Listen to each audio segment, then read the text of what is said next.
Gold, trusted gold buyers. మీరు తాకట్టు పెట్టిన బంగారాన్ని విడిపించి ఈ రోజు ఉన్న మార్కెట్ ధరకు కొనబడను.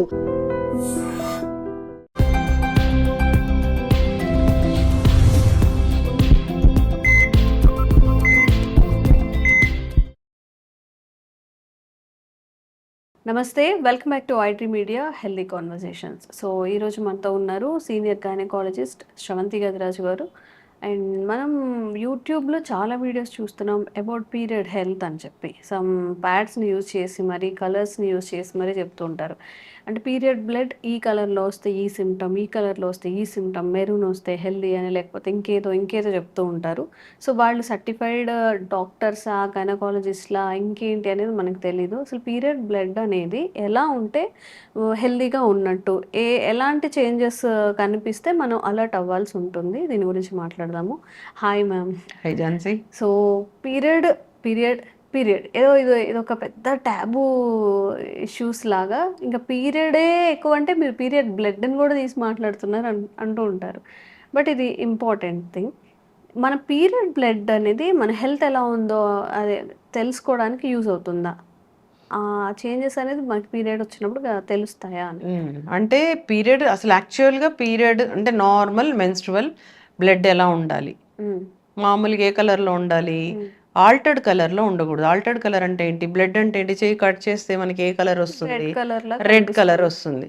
అది అంటే బ్లడ్ రెడ్ అంటాం. అది నార్మల్ పీరియడ్ కలర్. ఎందుకు అంటే పీరియడ్లో వచ్చే బ్లడ్ హెల్దీ బ్లడ్. అందరు అదేదో చెడు రక్తము, అదేదో దానివల్ల దాని కలర్ వేరేగా ఉండాలి అంటారు. కానీ కాదు, చెడు రక్తం ఏం కాదు. ఇప్పుడు లోపల గర్భసంచిలో ఉండే బ్లడ్ వెజల్స్ ఓపెన్ అయ్యి మంచి రక్తమే అదంతా. అందుకని హెవీ బ్లీడింగ్ అవుతూ ఉంటే ఆ రక్తం పోకూడదు అని ట్రీట్మెంట్లు ఇస్తూ ఉంటాం. సో అక్కడ చెడ రక్తం అనేది లేదు కాబట్టి ఏదో నల్లగా ఉండాలి, బ్రౌన్గా ఉండాలి కాదు. నార్మల్ బ్లడ్ రెడ్ ఉండాలి, వాటరీగా ఉండాలి. అండ్ ఎటువంటి ముక్కలు పీసెస్ అంటే చిన్న చిన్న పీసెస్ లాగా వస్తూ ఉంటాయి. అవి పెద్ద పీసెస్ రాకూడదు, గడ్డలు రాకూడదు. గడ్డలు కొంతమందికి ముద్దలు పడుతూ ఉంటాయి, రక్తం ముద్దలు.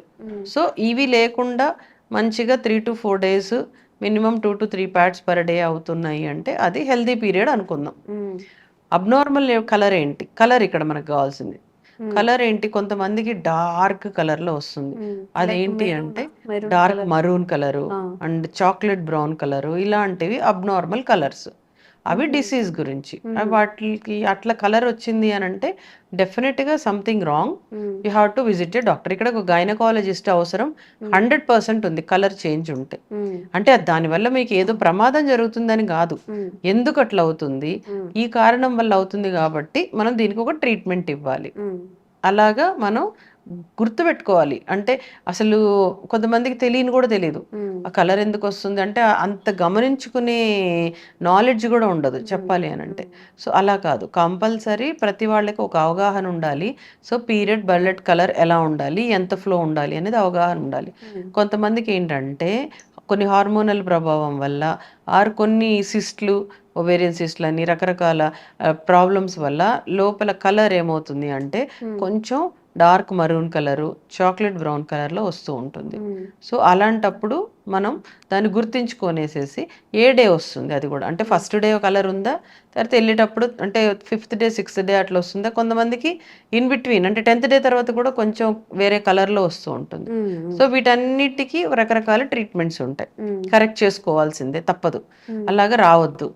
ఇప్పుడు మీకు కరెక్ట్గా టైంకి రావాలి, ఫ్లో కరెక్ట్గా ఉండాలి, మరి కరెక్ట్గా ఆగిపోవాలి. అలా కాకుండా కలర్ చేంజ్ ఉన్నా, ఎక్కువ తక్కువలు అయిపోతున్నా, అంటే మీకు ఇందాక చెప్పినట్టు పెద్ద పెద్ద క్లాట్స్ పడుతున్నా, ఎక్కువ రోజులు ఉన్నా, ఆర్ ఇంటర్మెన్స్ట్రువల్ బ్లీడింగ్ ఉన్నా, అది కలర్ ఇంటర్మెన్స్ట్రువల్ అంటే ఏంటి, ఈ పీరియడ్కి మధ్యలో కొంతమందికి చిన్న స్పాట్స్ లాగా కనబడుతూ ఉంటాయి ఏదో వాష్రూమ్కి వెళ్ళినప్పుడు, ఇంటర్మెన్స్ట్రువల్ బ్లీడింగ్ అంటాం. సో వీటన్నిటికీ రకరకాల డిసీజెస్, అంటే పాలిప్స్ అంటాం, సర్వైకల్ పాలిప్స్ అని, అంటే గర్భసంచి. ఇప్పుడు పీరియడ్ అయిపోయిన తర్వాత మళ్ళీ ఒక 2 days నో మధ్యలో బ్లీడింగ్ అనిపించడం, అదంతా కూడా డిసీజ్. లైక్ ఇప్పుడు చెప్తున్నది అదే పాలిప్స్ అంటాం. పాలిప్స్ అంటే చిన్న చిన్నవి ఎక్స్ట్రా గ్రోత్స్ గర్భసంచి మూతి నుంచి లేకపోతే గర్భసంచి లోపల అలాగ వచ్చినప్పుడు అవేమవుతాయి, మధ్య మధ్యలో కూడా ఇరిటేట్ అయ్యి బ్లీడింగ్ ఇస్తూ ఉంటాయి. మనం దాన్ని గుర్తుపెట్టుకొని వెంటనే డాక్టర్ని సంప్రదించాల్సిందే. ఇక్కడ ఏం కాదులే మళ్ళీ ఎందుకు వచ్చిందో అనడం కానే కాదు. So you have to be like అది మీకు అర్థం అవ్వాలా, దాన్ని ఏం అర్థం అవ్వాలి, ఇదేదో అబ్నార్మలీ, నాది ఇక్కడ ఈ పీరియడ్ మధ్యలో ఈ స్పాట్ ఎందుకు అవుతుంది. కొంతమందికి ఎక్కువగా అవుతూనే ఉంటుంది. ఇప్పుడు పర్ డే అట్లీస్ట్ ఒక 1-2 డ్రాప్స్ లేకపోతే మీరు అన్నట్టుగా చిన్న చిన్న సమ్ బ్లడ్ క్లాట్స్ లాంటివి వస్తున్నాయి అనుకోండి, పీరియడ్ ప్రతి మంత్ అలానే అవుతుంది అనుకోండి, ఈస్ దిస్ అబ్నార్మల్ కేసేనా?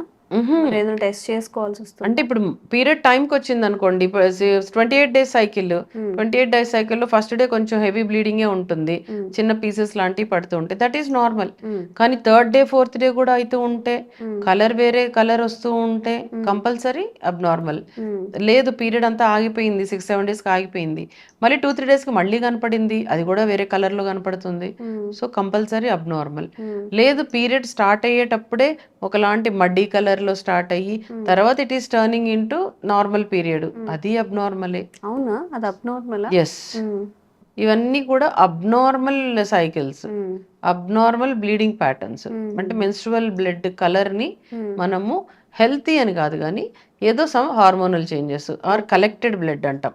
అంటే ఈ మంత్ కలెక్ట్ అయినది నెక్స్ట్ మంత్ బయటకు వస్తే ఎట్లుంటుంది, కలర్ చేంజ్ ఉంటుంది, కలర్ చేంజ్ అయిపోతుంది. బ్లడ్ కానీ ఎక్కువ రోజులు ఒక దగ్గర పెట్టేసాం అనుకోండి, రెడ్ బ్లడ్ కాస్త కొంచెం మరూన్ కలర్ అట్లా అవుతుంది. సో వాటిల్ని కంపల్సరీ మనము గుర్తు పెట్టుకొని తీరాలి. గుర్తు పెట్టుకోవడమే కాదు, అబ్జర్వ్ చేస్తూ ఉండాలి, నెక్స్ట్ మంత్ ఎట్లుంది. డాక్టర్ని కలిసిన తర్వాత డాక్టర్ కూడా చెప్తారు అబ్జర్వ్ కలర్ ఆఫ్ ద ఇది అండ్ డేస్, ఏ డేస్లో అట్లా అవుతుంది. అది చాలా చాలా important point. Okay ma'am, one of the comment ఏంటంటే పీరియడ్ బ్లడ్ అనేది ఇప్పుడు ఒక పీరియడ్ ప్యాడ్ అనేది మార్నింగ్ నుంచి ఈవినింగ్ వరకు లేదా ఒక 5 hours ఉంటే ఎలాంటి స్మెల్ వస్తుందో, పీరియడ్ స్టార్ట్ అయినప్పుడే అలాంటి స్మెల్ వస్తుంది అనేది ఒక కామెంట్ అనమాట. ఇదేమైనా అబ్నార్మలా అని? ఇదేం లేదు, మామూలుగా ఏదైనా ఇన్ఫెక్షన్ కూడా కలిసి ఉంటే ఎర్లీగా ఒకలాంటి స్మెల్ వస్తుంది. ఎనీథింగ్ మిక్స్డ్ ఇన్ఫెక్షన్స్ ఉంటాయి, యూజువల్గా ఫస్ట్ డే ఫౌల్ స్మెల్ ఏమీ రాదు, దానికి ఒకలాంటి క్యారెక్టరిస్టిక్ స్మెల్ ఉంటుంది, అదే వస్తుంది. అది కాకుండా ఏదన్నా ఫౌల్ స్మెల్ వస్తుంది అని అంటే ఏదో ఇన్ఫెక్టెడ్ పార్ట్, అక్కడ ఏదైనా సర్వైకల్ ఇన్ఫెక్షను లేదు ఎండోమెట్రియల్ ఇన్ఫెక్షను ఏదో ఉండాలి. సో అది కంపల్సరీగా వ్యాలిడ్ పాయింట్, ఉండకూడదు, అట్లా ఉండకూడదు. సో అది కూడా మనం గమనించుకోవాలి. ఓకే మ్యామ్, ఇప్పుడు మన హైదరాబాద్లోనే తీసుకున్నట్లయితే కుప్పలు తప్పలుగా హాస్పిటల్స్ ఉంటున్నాయి, గైనకాలజిస్ట్ ప్రైవేట్ హాస్పిటల్స్ బోలెడు ఉంటున్నాయి, ఐవీఎఫ్లని, ఈ పీరియడ్కి సంబంధించి చాలా. ఒక ప్రాబ్లం మనకు వచ్చినప్పుడు ప్రాపర్గా ఎక్కడికి వెళ్ళాలి, ఎవరిని అడగాలి, ఏమేమి టెస్ట్లు ఉంటాయి పీరియడ్కి సంబంధించి, పీరియడ్ హెల్త్ అనేది కరెక్ట్గా ఉందా లేదా అని తెలుసుకోవడానికి? ప్రతి దానికి మనకి డాక్టర్స్ ప్రతి దానికి స్పెషలైజేషన్ ఉన్నారు ఝాన్సీ. మన వాళ్ళు ఏంటంటే వాళ్ళు గుర్తుపట్టలేకపోతారు.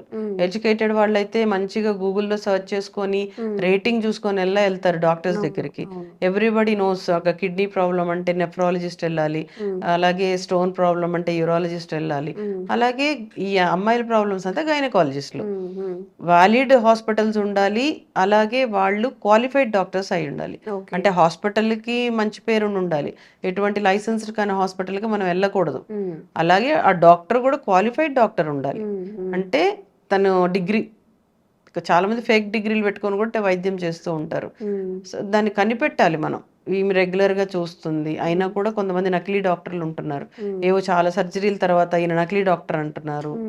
ఆయన ఎంతమందిని చూసాం, మొన్న కూడా ఒక న్యూస్ వచ్చింది, సర్జరీలు చేసేసాడు, ఏవో 9 సర్జరీలు చనిపోయాయి కూడా, ఆ తర్వాత ఒక 250 సర్జరీలు చేసేసాడు అంటే, వాటి 9 మంది చనిపోయారు కూడా, నకిలీ డాక్టర్ అని తర్వాత తెలిసింది. సో అలాంటి వాళ్ళు కనిపెట్టాలి అంటే పాపం జనరల్ పాపులేషన్కి ఎలా తెలుస్తుంది? మన గవర్నమెంటే నకిలీ డాక్టర్లు ఉంటే ఎప్పుడు విజిలెన్స్ చేస్తూ నకిలీ హాస్పిటల్స్ ఉన్నా ఫేక్ డాక్టర్స్ ఉన్నా వెంటనే పట్టుకోవాలి, సో దట్ నార్మల్ అమాయకమైన ప్రజలు వాళ్ళ బారిన పడకుండా. సో ఈ గైనిక్ ప్రాబ్లం అంటే గైనకాలజిస్ట్, ఫిజిషియన్ ప్రాబ్లం అంటే ఫిజిషియన్, సో దేనికి సంబంధించిన డాక్టర్ని వాళ్ళు కలవడం అనేది ఈజీ. ఏదో ఒక ఆర్ఎంపీ డాక్టర్స్ దగ్గరికి వెళ్ళిపోయి ఫస్ట్ కొంచెం ట్రీట్మెంట్ తీసుకొని అది మళ్ళీ ట్రీట్ కాక అది ముదిరిపోయి మళ్ళీ పెద్ద డాక్టర్కి వెళ్ళడం కంటే జస్ట్ ఫస్ట్లోనే ఒక మంచి క్వాలిఫైడ్ డాక్టర్, రిలేటెడ్ డాక్టర్ దగ్గరికి వెళ్ళిపోయారనుకోండి, ఆ ప్రాబ్లం అక్కడే సాల్వ్ అయిపోతుంది. ఇప్పుడు పీరియడ్ విషయంలో ఎవరిని కలవాలి? గైనకాలజిస్ట్. Yes, absolutely. గైనకాలజిస్టే విల్ టేక్ కేర్. ఓకే. అంటే ప్యూబర్టీ అంటే ఫస్ట్ పీరియడ్ నుంచి ఒక డాక్టర్ తోటి ఫాలో అప్ లో ఉండాలి. మనకి ఏదైనా ప్రాబ్లం ఉంటే మనకు తెలుసు కదా, ఫ్యామిలీ డాక్టర్స్ లాగా ప్రతి ఫ్యామిలీకి ఒక డాక్టర్ ఉంటారు, ఒక గైనిక్ డాక్టర్. సో వాళ్ళతోటి మనం రెగ్యులర్ టచ్ లో ఉండాలి, సో దట్ ఈ అబ్నార్మాలిటీని మనం ఆ డాక్టర్ తోటి షేర్ చేసుకోవచ్చు. Okay, done. సో ఎవరికైనా పీరియడ్ రిలేటెడ్ ప్రాబ్లమ్స్ ఉన్నా మ్యామ్, ఇంకొక క్వశ్చన్ ఏంటంటే పీరియడ్లో ఉన్నప్పుడే వెళ్ళాలా ఈ షూస్లో? యూజువల్గా ఏంటంటే ఇప్పుడు కలర్ చేంజ్ ఉంది, హెవీ బ్లీడింగ్ ఉంది, సో డాక్టర్ ఇప్పుడు నేను అనుకోండి, నేను చెక్ చేసుకోవాలి, రమ్మని అడుగుతాను, నాకు తెలియాలి కదా, మీరు చెప్పే నరేషన్ కరెక్ట్ కాకపోవచ్చు. సో నాకేంటంటే తను వచ్చి నేను ఆ ప్యాడ్ని చెక్ చేశాను అనుకో, నాకు ఐడియా వస్తుంది, ఓకే ఇది అందులో ఆ స్మెల్ ఎలా వస్తుంది అండ్ ఎంత ఫ్లో ఉంది, ఆ ప్యాడ్ ఎంత తడిసింది, అవన్నీ కూడా చూసుకోవడానికి అవుతుంది. సో ఆ రిలేటెడ్ ఉన్నప్పుడు better to go on period diet. Okay, okay. So మీకు ఏదన్నా పీరియడ్ రిలేటెడ్ ఇష్యూస్ ఇంకా ఏమన్నా కూడా తప్పకుండా కామెంట్ చేయండి, ఒక సొల్యూషన్ అయితే ఫైండ్ చేద్దాము. Thank you ma'am. Sir, one life lesson what medicine has taught you. Whatever you can do without expecting. But I really believe మన పాజిటివ్ యాటిట్యూడ్ ఉంటేనే మనం ఏదైనా సాధించగలం. గట్ని మనం కరెక్ట్గా డీల్ చేసినట్లయితే అది మనకి పాజిటివ్ హార్మోన్స్ని రిలీజ్ చేస్తుంది. షుగర్ వచ్చిన వాళ్ళ పరిస్థితి ఏంటి? పొట్ట దగ్గర పెరిగితే దాన్ని ఆండ్రాయిడ్ అంటారు, ఆండ్రాయిడ్ ఫోన్ కదా. అసలు థాట్స్ ఎందుకు వస్తాయి? బ్రెయిన్ డెడ్ అంటే దానికి ప్రపంచం అంతా కూడా కొన్ని నిర్దిష్టమైనటువంటి లక్షణాలు ఉన్నాయి. మానసికంగా ధైర్యంగా ఉంటే క్యాన్సర్ జయించవచ్చు. You are a doctor for a cause sir, అంతే. వాళ్ళకి వచ్చిన ఆదాయం కాకుండా ఫ్రీ సర్వీస్ ఎంతమందికో చేస్తారు.